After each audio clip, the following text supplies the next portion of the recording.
네. 제가 개인적으로 이 찬양 참 좋아하는데요. 왜냐하면 우리가 잘 되기를 원하잖아요. 복 받기를 원하잖아요. 잘 되고 복 받는 교회는 나라와 민족에 기도하고 교회를 위해서 기도하는 거예요. 우리가 나라가 있어야 우리가 평안하게 있는 것처럼 마찬가지로 우리 교회가 부흥해야 우리 삶 가운데도 하나님 복이 임하는 줄 믿습니다. 그래서 기도를 쉬는 죄다 하는 것은 기도할 때마다 식사 기도할 때든 언제든 기도할 때마다 나라 민족을 위해서 또 교회를 위해서 빼먹지 않고 기도하겠노라 하는 결단인 줄 믿습니다. 교회를 위해서도 계속 기도해 주시길 부탁드립니다. 오늘 말씀 제목은 예수님이 오신 이유입니다. 예수님이 오신 이유 너무 분명하죠. 우리에게 오신 이유 중에 가장 확실한 것은 죽으시고 부활하시기 위해서 오셨어요. 죽으시고 부활하셔서 뭔가를 하나님 우리에게 이루셨는데 가장 핵심은 죄 가운데서 멸망받을 수밖에 없는 우리를 구원하시려고 하나님의 의로운 하나님의 거룩한 백성 자녀 삼으셔서 천국 데려가시려고 이렇게 오셨는 줄 믿습니다. 주님이 우리 가운데 오셔서 많은 은혜와 복을 우리에게 주셨는데 우리 성도님들이 저와 여러분들이 그냥 간과하는 그러한 것이 한 가지 있습니다. 그것은 무엇이냐면 예수님이 이 땅에 오셔서 우리에게 오신 목적 중에 한 가지 바로 율법의 저주를 끊으려고 오셨다는 거죠. 율법의 저주를 끊으려고 저주를 친히 담당하시고 우리 가운데 저주가 임하지 않도록 하셨어요. 아래 있는 말씀처럼 다시 저주가 없음에 저와 여러분 가운데는 저주가 없는 줄 믿습니다. 자, 이 주님이 저주를 끊으셨다는 이 사실을 우리가 분명히 믿음으로 고백해야 되는 줄 믿습니다. 자, 우리 갈라디아서 3장 12절 말씀 보면 이렇게 됐어요. 율법은 믿음에서 난 것이 아니라 일을 행하는 자는 그 가운데 살리라 하십니다. 참 율법 가운데 사는 사람들은 그렇게 율법을 행하며 사는 사람들은 그 가운데 살리라. 어떻게 보면 우리에게 이런 말이 있잖아요. 사람은 뭐 사회적 동물이다 이렇게 얘기하는데 요즘은 더 나아가서 사람은 환경적 동물이다. 그래가지고 환경이 지배를 받는다는 거예요. 환경이 지배를 받는다는 것은 어떻게 보면 굉장히 안타깝기도 하죠. 뭐 우리에게 긍정적으로는 우리가 상황을 바꾸고 환경을 바꾸면 우리 삶도 바뀌어진다는 의미가 될 수도 있지만 또 한 가지는 참 부정적으로는 환경에 지독한 그런 얽매임 가운데 우리가 놓여 있어서 벗어날 수 없는 굴레와 같은 그런 일을 일어나는 거예요. 그래서 뭐 맹자도 더 나은 그런 삶을 위해서 학교를 뭐 3번이나 옮겼다 뭐 이런 얘기 있는 것처럼 얼마나 나은 환경, 나은 그 조건을 하려고 사람들이 얼마나 노력합니까? 그래서 제가 최근에 들은 뉴스에는 대치동에 있는 부모님은 초등학교 때부터 의대반이 있다고 들었고 제가 어떻게 하든지 좋은 환경에다가 집어넣어서 우리 자녀들을 좀 잘 되게 해보겠다 하는 거죠. 참 어떻게 보면 인간은 환경적 동물이라 말할 수 없죠. 우리가 또 보면 이렇게 길 가다가 쓰레기 불법 투기를 하지 마십시오 하면서 이런 그것을 볼 수 있잖아요. 거기다 누군가가 쓰레기를 투기하기 시작하면 삽시간에 거기가 굉장히 황폐해지는 걸 볼 수 있어요. 근데 거기다 아무리 표말을 붙이고 뭘 해도 안 되는데 한 가지 거기를 싹 치우고 멋진 페인팅을 이렇게 해놓고 환경을 확 바꾸면 거기다 참은 쓰레기를 버리지 못하죠. 그래서 그것이 완전히 이제 바뀌어지는 걸 볼 수 있는데 이렇게 참 우리는 이런 환경의 영향에서 벗어날 수 없는 것 같습니다. 그래서 참 인간은 이런 환경의 지배를 받을 수밖에 없는데 그럼 참 연약한 저와 여러분들은 어떻게 할까요? 그런 주님은요 이러한 영향에서 근데 사실 이런 환경의 영향이 우리가 이런 외적인 부분뿐만 아니라 영적인 것도 마찬가지라는 거죠. 영적인 환경 속에서도 우리는 이러한 환경 속에 놓일 수밖에 없다는 거예요. 그래서 우리는 주님이 이러한 모든 저주를 끊으셨다는 것을 우리가 믿어야 될 줄 믿습니다. 갈라디아서 3장 13절 말씀 보니까 이 다음 말씀이죠. 이렇게 말씀하셨어요. 그리스도께서 우리를 위하여 저주를 받은 바 되사 율법의 저주에서 우리를 속량하셨어요. 이 저주 끊으셨다는 거예요. 우리는 이제 더 이상 환경에 지배받는 사람이 아니라 하나님의 말씀에 지배받는 주님께 다스림을 받는 사람이라고 이야기하는 거죠. 우리가 흔히 이런 얘기 하잖아요. 여러분들이 우리가 막 모든 것이 좀 잘 안 풀리고 그러면 내 팔자가 그런 거구나. 팔자 타령을 하잖아요. 근데 참 우리에게는 그렇죠. 팔자가 주어진 것이 아니라 시간이 지나면 팔자 주름은 생길지언정 팔자는 우리를 어떻게 할 수 없다는 겁니다. 저와 여러분들 주님을 믿는 성도들에게는 그 팔자가 예수님 팔자가 되어주는 줄 믿습니다. 많은 분들이 그러잖아요. 예수님 팔자라고. 저와 여러분은 예수님 팔자로 사는 것인 줄 믿습니다. 제가 팔자가 무엇인가 그래서 찾아봤더니 이게 그 사주팔자 이걸 말하는 거더라고요. 그렇죠? 사주팔자. 사주팔자는 뭐 몇 날 며칠 몇 시에 태어났으면 그게 우리 타고난 운명이 되어져서 복이 있는지 없는지 이런 얘기를 하는 거잖아요. 그래서 그거 막 따져보고 어떻게 하고 뭐 뭘 조심해야 되고 지극히 이 영적인 환경에 메어버리는 거죠. 또 우리는 무슨 일이 잘 안 되면 조상 탓을 하고 그렇죠. 또 내가 잘하면 내 자손들까지 복을 받을까 열심히 하고자 하고 이러한 참 영적인 환경, 영적인 지배도 우리가 무시할 수 없습니다. 팔자라는 얘기는 또 한편으로 생각해보면 이런 뜻도 되는 것 같아요.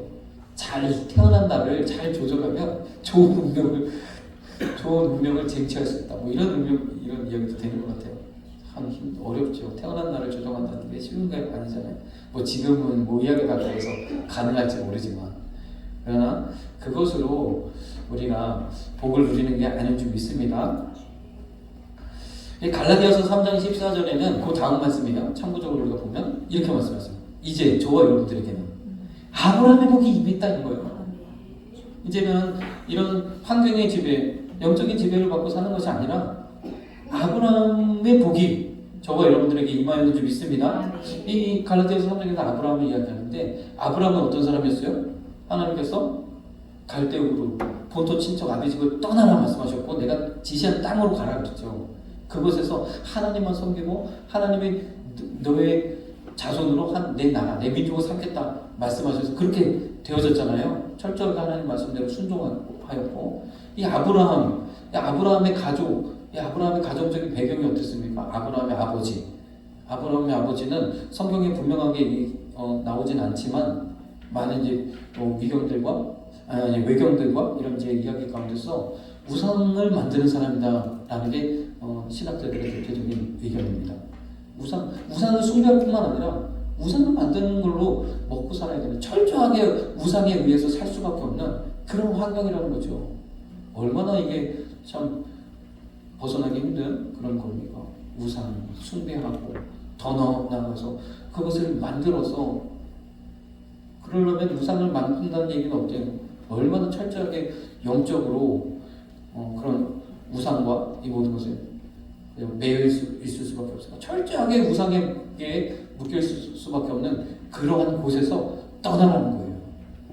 그리고 하나님 말씀에 순종하여 갈 바를 알지 못했지만 나아갔을 때에 하나님 어떤 복을 주셨어요? 내가 너를 큰 민족을 이루고 복의 근원이 되게 하셨다는 거죠. 이제 다시는 이러한 우상에 매여서 이런 가정의 환경에 이런 것에 매여 있는 자가 아니라 너가 바로 그 복의 근원이야. 하나님과 함께 하시고 하나님 축복하시고 하나님이 동행하시는 하나님이 주신 복으로 사는 복의 근원이라고 이야기하신 거죠. 지금 개혁개정에는 그냥 복이라고 하셨지만 복의 근원이라는 말이 참 너무 와닿는 것 같아요. 네가 복이야. 너가 우리가 복이라고 이야기하신 거죠. 그러면서도 뭐라고 하셨어요? 너를 축복하는 자에게는 내가 그를 축복할 것이고 너를 저주하는데 내가 손 좀 볼게 이야기하는 거잖아요. 우리를 복의 기준으로 삼으셨다는 거죠. 놀라운 은혜인 줄 믿습니다. 이제는 다시는 이런 저주 가운데 있는 것이 아니라 하나님이 주신 은혜와 복으로 사는 것이 저와 여러분인 줄 믿습니다. 고린도전서 3장 14절 15절에는 이렇게 말씀하고 있어요. 만일 누구든지 그 위에 세운 공력이 그대로 있으면 상을 받고 공력이 불타면 해를 받으리니 했어요. 자, 우리가 아는 것처럼 착한 일을 하면 상을 받고 악한 일을 하면 벌을 받고 인과응보 우리는 항상 여기에 젖어 있잖아요. 그러다 보니까 어떻게 내가 잘하면 잘 될 것 같고 내가 못하면 안 될 것 같고 그래서 늘 그런 책임에 대한 부담이 우리를 따르게 됩니다. 그런데 주님 말씀하시는 거예요. 그래서 이러한 것은 하나님 나라에도 적용이 돼요. 우리가 주님 앞에 충성하며 헌신하면 반드시 하나님께서 우리에게 생명의 멸류관, 영광의 멸류관, 아주 귀한 하나님의 칭찬과 보상으로 함께 하시는 줄 믿습니다. 보답해 주신다는 거죠. 그러나 우리가 또 하나님 앞에 한 것이 없어. 제대로 좀 주님 앞에 뭔가를 해놓고 가야 되는데 하지 못하고 주님 앞에 섰어. 그래도 어떻게 된다는 거예요? 그래도 주님은 자녀이기 때문에 구원하신다고 말씀하고 있는 줄 믿습니다. 저는 그래서 오늘 이 말씀에 여러분들에게 잘해라 하고 드리는 말씀보다 그 뒤에 15절 하반절 말씀을 집중하는 거예요. 그러나 자기는 구원을 얻되 불 가운데서 얻는 것 같으리라. 그렇죠? 기준이 달라요. 기준이. 잘못하면 멸망받고 벌을 받고 버림을 받는 것이 아니라 우리는 하나님 안에서 다 믿음의 자녀인 줄 믿습니다. 그러나 주님 앞에 가면 상 받을 일이 있기 때문에 이 땅 가운데서 열심히 좀 하라는 거죠. 주님 평생 주님 믿으면서 한 사람도 전도 못하고 간다면 안타까운 거라는 거죠. 주님 볼 때 부끄러운 불같은 부끄러운 구원을 얻게 된다는 거예요. 주님 앞에 갈 때 잘했다 칭찬 들으시기 위해서 여러분들이 더 충성하시고 열심으로 복음을 전하시는 전도하시는 저와 여러분 되시길 소망합니다. 네. 하나님께서 기뻐하시고 그래서 이 말씀은 그러니까 못해도 된다가 아니라 잘해보자 하는 말씀이 좀 있습니다. 그래서요 참 우리를 저주를 끊으시고 하나님이 우리를 복의 근원으로 삼으셨다는 것은 이와 같은 자유가 없는 줄 믿습니다. 결국에는 하나님이 우리에게 자유케 하시려고 자유를 주시려고 오셨다는 거죠. 오늘 본문 말씀에도 나를 보내사 주님 오신 이유는 포로된 자에게 자유, 눈먼 자에게 다시 보는 자유를 눌린 자에게 자유를 주시기 위해서 오셨는 줄 믿습니다. 네. 그렇죠. 이제는 더 이상 우리가 이사 갈 때 날짜에 연연할 필요 없고 네. 결혼할 때 뭘 봐야 될 필요가 없고 그렇죠. 주님 팔자로 살아가는 거예요. 이거 다시 말하면요 아브라함에게 주신 복을 우리가 다시 생각해 보면 복이 여러분 자신에게 있다는 겁니다. 다른 어떤 환경에 있지 않고 사명에 있지 않고 시대에 있지 않고 내가 어떻게 하느냐에 따라 주님이 복을 더하여 주시는 줄 믿습니다. 네. 참, 이 주님은요 죽으시고 부활하심으로 저주를 끊으시고 우리에게 참 소망이 되셨고 이 자유의 은혜를 우리에게 허락하셨어요. 얼마나 큰 은혜인지 모릅니다. 로마서 6장 22절 말씀을 보면 그러나 이제는 너희가 죄에게서 해방되고 있어요. 하나님의 종이 되어 거룩함의 이를 열매를 얻었다. 죄에게서 해방되었다. 자, 죄의 문제는 뭐예요? 죄의 문제는 항상 정죄, 심판이라는 거. 죄의 무게는 이거죠. 참 항상 우리는 책임을 생각하게 되잖아요. 누구 때문이야, 나 때문이야, 또는 무엇 때문이야, 또는 이렇게 물게 되잖아요. 요한복음 9장에 보면요, 나면서부터 소경된 사람에 대한 이야기가 나옵니다. 주님 그 사람을 집중하고 그의 병을 고쳐주세요. 근데 그 나면서 된 소경에 대하여서 이 세상 가운데에 사람들 가운데 어떠한 문제가 있었냐면 도대체 이 사람이 소경된 이유가 뭐냐? 그 사람의 죄냐 아니면 부모의 죄냐? 나면서부터 소경이니 자신의 죄라고 하기에는 좀 그렇잖아요. 태어나면서부터 무슨 죄가 있어? 아기가 갓난아기가 무슨 죄가 있어? 그 사람 죄라고 하기엔 좀 애매해. 그런데 소경이 되어졌으니 이 죄의 보응에 따른 건데 그러면 그 부모의 죄가 맞느냐? 그런데 성경에 보면 아비의 죄를 자식에게 붙지 않겠다 그러셨거든요. 그렇게 따지면 도대체 이건 누구의 죄가? 이것이 딜레마였어요. 문제였어요. 그런데 주님 말씀하시는 거예요. 아비의 죄도 아니고 그의 죄도 아니라는 거죠. 주님이 오신 이후부터는 어떻게 되는 거예요? 하나님의 영광 받으시기 위한 것이다. 우리도 그렇죠. 저도 이 자녀들이 있는데 우리 셋째 아이도 이제 조금 뭔가 발달이 조금 늦는다는 저 소견이 있어서 요즘 막 검사도 받고 그러거든요. 그러면 부모들을 생각하면 가슴이 아프죠. 근데 그러면서 이제 그 매체들을 통해서 이제 자녀들이 조금 문제가 있는 경우들을 보면 부모들이 한결같이 내 죄 때문에 그런 것 같아요. 내가 뭔가 잘못해서 그런 것 같아요. 라고 아주 참 어려운 심정을 토로하시더라고요. 근데 주님 말씀합니다. 누구의 죄도 아니에요. 주님이 계시면 그를 통해서 하나님 영광 받으시려고 하신 것이다라고 이야기하고 있는 줄 믿습니다. 네. 얼마나 이제는 이 죄의 무게에서 이 책임에서 주님은 완전히 우리에게 자유를 선포해 주신 거예요. 누구의 책임도 아니라는 거예요. 내가 지금 어려움 겪고 내가 지금 이렇게 되고 누구의 책임도 아니라는 겁니다. 다 주님이 함께 하시고 영광 받으시려고 우리에게 이 모든 상황에서 하나님의 복으로 채우시고 놀라운 역전의 은혜를 주시려고 그러한 일들을 가운데 허락해 주셨는지 믿습니다. 아멘. 놀라운 은혜입니다. 자, 오늘 6장 22절에는 더 나아가서 이 마지막은 영생이라고 했어요. 더 나아가서 결국에는 죽음의 문제에서도 우리를 자유케 하셨다는 거죠. 죽음의 문제는 또 심각한 것이 무엇이에요? 죽음은요, 두려움을 우리에게 가져다 줘요. 죽음. 이제 더 이상 죽음에 대해 두려워하지 말라 이야기하는 거죠. 두려워할 필요가 없다. 주님이 이미 사망 권세를 이기시고 부활하신 것처럼 저와 여러분도요, 이 죽음과는 상관없이 오직 저 영원한 천국에 하나님 다 데려가실 줄로 믿습니다. 이제 더 이상 두려워할 필요가 없다는 거죠. 우리가 어떻게 조금만 어려워도 죽을까봐 얼마나 걱정입니까? 이제 우리 통장에 잔고가 떨어지면 죽을 것 같은 고통, 두려워하지 마시기를 소망합니다. 물론 염려, 근심, 걱정, 두려움이 오지만 그러나 어떻게 해요? 주님이 이제 계시면 주님이 계시니 주님 앞에 구하면 된다는 겁니다. 구하면요, 주님께서 이 상황들을 바꿔주시고 역전시키는 놀라운 은혜를 베풀어 주실 줄로 믿습니다. 참 이 두려움에서 벗어나야 된다는 두려움에 벗어나. 근데 이 두려움에서 벗어나기 위해서는 두려움의 문제를 해결하기 위해서는 어떠한 일이 있냐?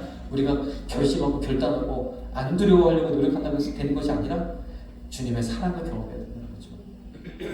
주님은 우리를 이 두려움에서 건지시려고, 이 죽음의 공포에서 우리를 건지시려고 우리를 위하여 자기 아들을 하나님 독생자를 내어주셨다는 겁니다. 그 사랑을 생각하고 그 사랑을 경험할 때 우리 온전히 이 두려움에서 해방받을 수 있는지 믿습니다. 그래서 요한일서에도 두려움은 형벌이 따른다고 했고 사랑이 두려움을 내어 쫓는다고 했잖아요. 주의 사랑을 마음을 가슴에 품으시고 두려움을 이기시는 저와 여러분들 되시길 소망합니다. 요한복음 8장 31절 32절에 진리를 알지니 진리가 너희를 자유케 하리라. 너무 잘 아시는 말씀이죠. 근데 이 앞절에 보니까 내 말에 거하면 참 내 제자가 되고 그랬어요. 그래서 우리는 주님의 제자가 되어야 되는 겁니다. 이 참된 은혜, 주님의 이런 자유의 은혜를 누리기 위해서 정죄함이 없는, 심판이 없는, 죄의 책임을 물으시지 않는 그런 은혜를 우리가 누리기 위해서 예수님의 제자가 되시는 저와 여러분 되시길 소망합니다. 자, 제자라는 것은 어떨까요? 주님의 말씀대로 순종하며 사는 것, 또 주님이 기뻐하시는 일들을 행하는 것, 주님이 명령하신 것, 사명을 감당하는 것, 이게 다 주님의 제자이겠지만 무엇보다도 제자는 주님의 사랑받는 위치인 줄 믿습니다. 사랑받는 위치에 주님의 사랑받는 자가 되는 거죠. 주님의 사랑받는 위치, 그 제자가 되시는 저와 여러분 되시길 소망합니다. 이 주님의 사랑을 받는 저와 여러분들에게 주신 특혜가 무엇이냐? 진리를 알지니 진리가 너희를 자유케 하리라. 하나님 주님 안에서 주시는 이 참된 은혜와 복을 누리시는 저와 여러분 되시길 소망합니다. 로마서 8장 1절에서 2절에는 또 다시 말씀하고 있죠. 결코 정죄함이 없다는 거예요. 죄의 책임. 누구의 죄가 아니라 이제 주님이 오셨으니 주님으로 말미암아 우리에게 보혜사로 보내주신 성령 그분께서 우리 안에 생명의 법으로 역사하시는 줄 믿습니다. 우리는 그래서요 주님 안에서 예수님 안에서 살아갈 때 성령의 도우심과 성령의 은혜를 따라 살아가는 성령의 감동을 따라 우리는 살아가는 거예요. 말씀을 읽을 때 그 말씀이 깨달아져서 내게 적용이 되어지는 이 모든 것이 성령의 역사이거든요. 성령은 말씀과 떨어져서 역사하지 않는 거죠. 항상 말씀 가운데 이 말씀이 내 안에 새겨지고 나에게 참 소망이 되어지고 내가 가야 할 바를 갈 길을 알게 하시는 은혜를 우리에게 베풀어 주시는 줄 믿습니다. 그래서 성령이 늘 함께 하시는 성령이 주장하시는 삶. 이제는 우리가 더 이상 환경의 영향이 아니라 성령의 영향을 받아 살아가시는 저와 여러분 되시길 소망합니다. 맞아요. 저도 그래 가난해 부족해 아무것도 가진 게 없어요. 그래서 생각해 볼 때, 우리 자녀들은 이후에 어떻게 양육을 해야 되는가? 벌써부터 그런 생각이 드는 거예요, 이제. 대학교도 보내고, 사교육도 시키고 하려고 이게 돈이 한두 푼 들어가는 게 아니라는데, 어떻게 해야 되는가? 그러나 오늘 말씀을 통해서 우리는 이런 외적인 환경 부족할 수 있지만 여러 가지로 우리는 연약할 수 있으나 이것으로 살아가는 것이 아니라 바로 성령의 은혜로 살아가는 겁니다. 우리 자녀들에게도 이와 같이 정말로 이 세상의 그러한 환경에 영향받고 살아가는 것이 아니라 성령의 영향을 받아 살아가는 그런 자녀가 되었으면 좋겠다. 우리 한소만교회에 속한 모든 자녀들이 이런 믿음으로 사는 믿음의 사람들이 되었으면 좋겠다 하는 마음이 있습니다. 우리 자녀들을 위해서도 계속 기도해 주시길 부탁드립니다. 네. 그런데 하나님의 이런 귀한 은혜를 우리에게 주시려고 예수님을 보내주셨는데 이제 예수님은 오셔서 결국 마귀의 일을 멸하려고 하셨습니다. 이 모든 것 결국 마귀가 있기 때문에 사단이 있기 때문에 우는 자라도 삼키려고 하는 이 사단의 존재 때문에 결국에는 우리가 어려움을 당하잖아요. 마귀의 일을 멸하려고 오셨는 줄 믿습니다. 네. 요한일서 3장 8절 죄를 짓는 자는 마귀에 속하나니 마귀는 처음부터 범죄함이라. 하나님의 아들이 나타나신 것은 마귀의 일을 멸하려 하심이라. 아멘. 네. 주님이 계시니 이제 마귀의 일은 멸하여졌는 줄 믿습니다. 네. 마귀 입장에서는 얼마나 통탄하겠습니까? 예수님이 2000년 전에 오실 때에 뭐 그 전부터 세상이 다 제 것이라고 여겼는데 예수님으로 말미암아 그 마귀의 모든 것이 멸하여졌다는 거죠. 얼마나 감사합니까? 마귀의 모든 저와 여러분들 향한 의도는 다 망했다는 거예요. 완전히 무너졌는 줄 믿습니다. 오직 주님이 함께 하시고 주의 그 부활의 권능으로 우리 가운데 놀라운 역사를 베푸실 그 주님을 우리가 찬양하며 영광을 돌립니다. 마태복음 4장 4절에는 단적으로 이렇게 말씀하시죠. 사람이 떡으로만 살 것이 아니냐. 주님이요, 이 누가복음 4장의 자유의 말씀을 선포하기 이전에 마귀에게 시험을 받으셨다 그랬어요. 주님이라도 사단의 시험을 받으셨지만 말씀으로 승리하셨는 줄 믿습니다. 우리는 승리하면서 사는 거예요. 사단의 공격이 없어서가 아니라 우리는 승리하면서 사는 존재인 줄 믿습니다. 예수님은 날마다 여러 가지 염려, 근심, 걱정 오지만 항상 승리하면서 사시는 저와 여러분들 되시길 소망합니다. 그래서 우리에게는 하나님 말씀이 필요한 거죠. 여기도 보니까 사람이 떡으로만 살 것이 아니요 하나님이 불어나오는 모든 말씀으로 살 것이다 그랬죠. 지난번에 제가 말씀드렸지만 사람이 떡으로만 살 것이 아니요 우리가 좀 취미생활도 하고 문화생활도 하고 좀 사람과 사람들이 만나서 커피도 마시고 이렇게 살아야 되고 좋은 영화도 좋은 책도 읽으면서 이렇게 살아야 된다라고 하잖아요. 근데 성경은 그것만으로는 아니라는 거. 우리는 영적인 존재이기 때문에 하나님 말씀으로 그게 진짜 인간이에요. 그게 진짜 사람이라고 이야기하는 거죠. 제가 이야기를 생각해 보면서 우리에게 그런 부분들을 좀 생각해 봅니다. 요즘 막 나라가 막 좌우로 갈라져서 여러 가지 근심 걱정 있잖아요. 이제 주로 이제 보수에 계시는 분들은 가장 걱정하시고 염려하는 게 우리가 과거에 6.25도 겪었고 또 이런 이제 상황들을 겪었기 때문에 우리나라가 공산주의가 된 건 아니냐. 왜냐하면 저 위쪽으로 이 시대에 가장 강력한 공산주의 두 나라가 있지 않습니까? 중국이 있고 러시아가 있고 이미 러시아는 구소련 그 체제에서 무너져서 공산주의의 그런 것들은 우리가 보았고 중국도 한때 공산주의 가운데서 정말 굉장히 낙후되고 그런 가운데에 개혁 가방의 길을 통해서 이제 자본주의를 받아들이면서 지금 이제 전 세계 앞서거니 뒤서거니 하는 그런 위치를 얻었는데 그렇잖아요.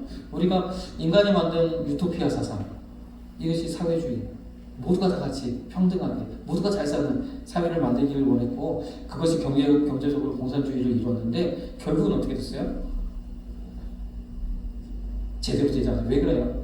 공산주의는 가만히 보면 이 마귀는 그러는 거예요. 마귀는 너네 그냥 떡으로 살아. 우리에게 말하는 거죠. 떡으로만 살으라고. 잘 먹고 하나님의 말씀에 관심 갖지 말고 그냥 떡만 먹고 살으라고 이야기합니다. 혼선주의는 어때요? 사람들에게 다 모든 물품을 잘 동일하게 배분하고 하면 괜찮을 거라고 여겼는데 그렇지 않잖아요. 사람은 그것만으로 살 수 없잖아요. 공산주의는 마치 그렇게 얘기하는 것 같아요. 떡으로만 살아. 다른 거 관심 갖지 말고 정치는 내가 할게. 이렇게 가는 것 같잖아요. 그래서 참 겉으로 보기에는 완벽한 것 같지만 문제가 심각합니다. 그러나 반대로 성경적 가치관 속에서 태어난 자본주의 뭐죠? 자유주의라고 하는 자유주의와 또 자본주의를 보면 우리 굉장히 불완전한 것 같아요.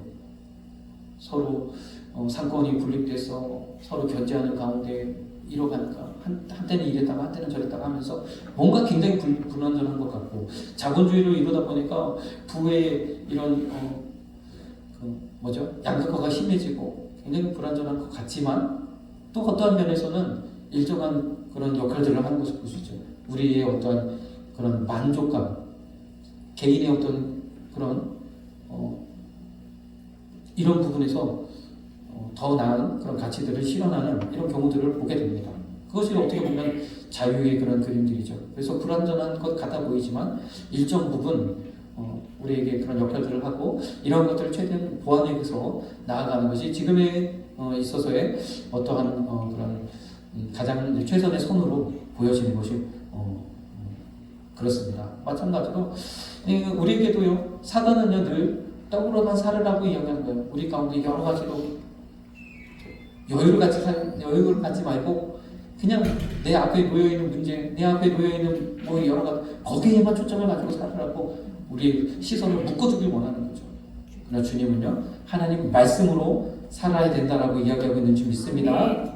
하나님 말씀, 떡으로만 사는 거 아니에요. 하나님 말씀으로 살아야 돼요. 하나님 말씀이 없이 어떻게 살아갑니까? 하나님 말씀 없이 아무리 좋은 강의도 있고 아무리 좋은 것들도 우리 안에 있는 영적인 그 체험을 다 채울 수 없어요. 우리는 하나님의 말씀으로 사는 줄 믿습니다. 마태복음 12장 28절에는 하나님 나라를 이야기합니다. 하나님 나라가 이미 임하였다. 하나님 나라는 어떤 나라예요? 하나님이 다스리시는, 하나님이 통치하시는 나라. 마귀가 주인이 된 나라가 아니라 하나님이 주인이 되시는 나라인 줄 믿습니다. 저와 여러분들은 이미 그 나라에서 주님의 통치와 다스림을 받는 그러한 나라이죠. 하나님의 나라는 현상적으로 어떠한 나라입니까? 로마서 5장 21절의 말씀처럼 은혜가 왕노릇하는 나라. 은혜가 왕노릇하는 나라. 하나님이 통치하시지만 무엇을 왕으로 올려놓으셨어요? 은혜를 왕으로 올려놓으셨어요.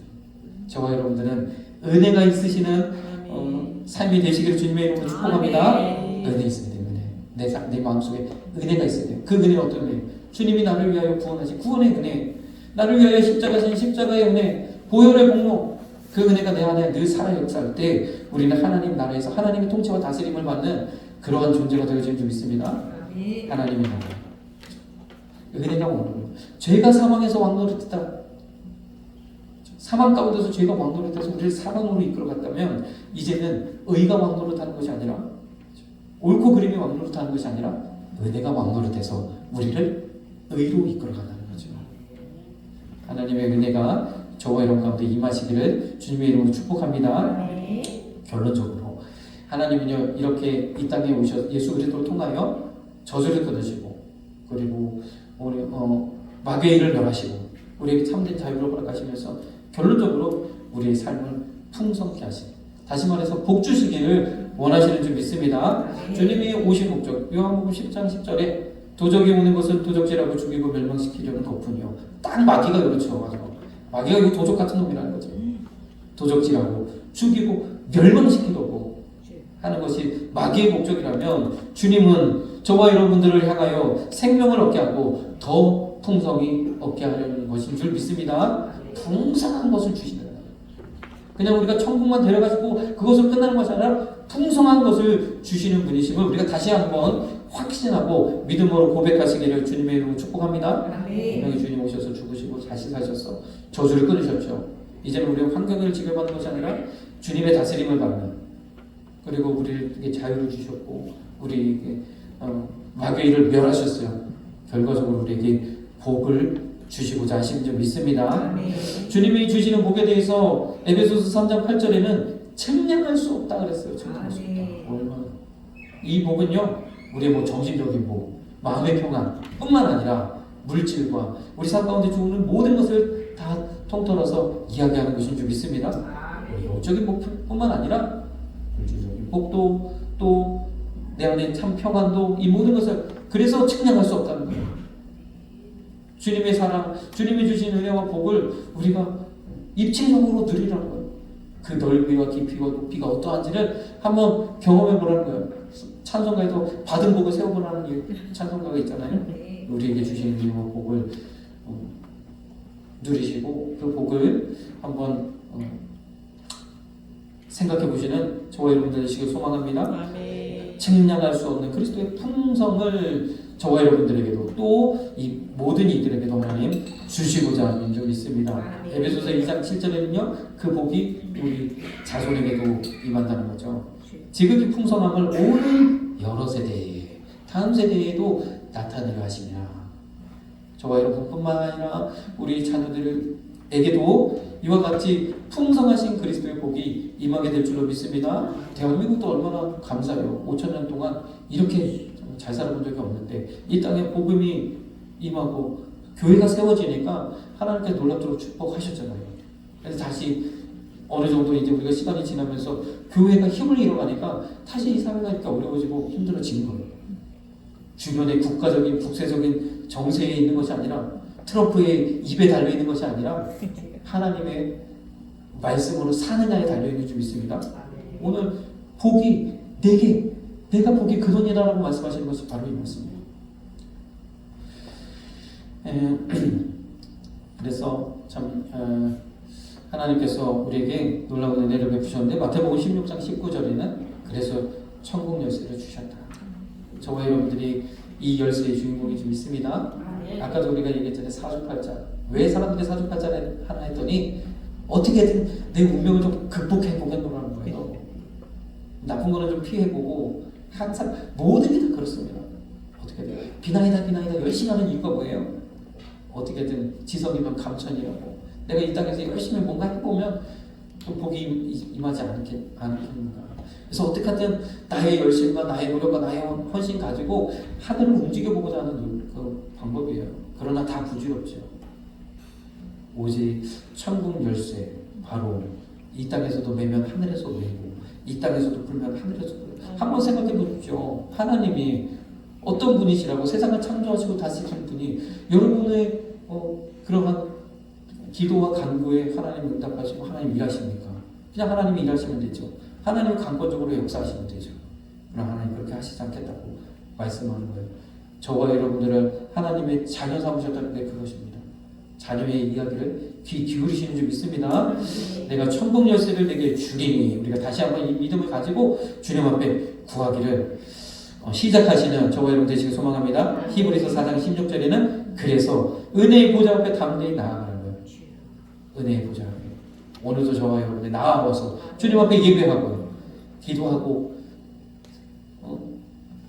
여건만 된다면 은혜의 보좌 앞에 나오시는 저와 여러분 되시길 소망합니다. 자, 때를 따라 돕는 은혜를 얻기 위해서 이 때를 따라 돕는 은혜는 이 때는 어제도 우리가 말씀드렸지만 하나님의 때예요. 하나님의 시간. 우리는 하나님의 시간 가운데서 살아가는 거예요. 그 하나님의 시간 가운데서 그 하나님의 은혜를 누리기 위해서 우리는 보좌 앞에 나아가는 것인 줄 믿습니다. 하나님 계신 그곳, 하나님께 응답하시는 그 자리로 나아가서 구하는 그 사람 반드시 하나님의 때에 복을 주십니다.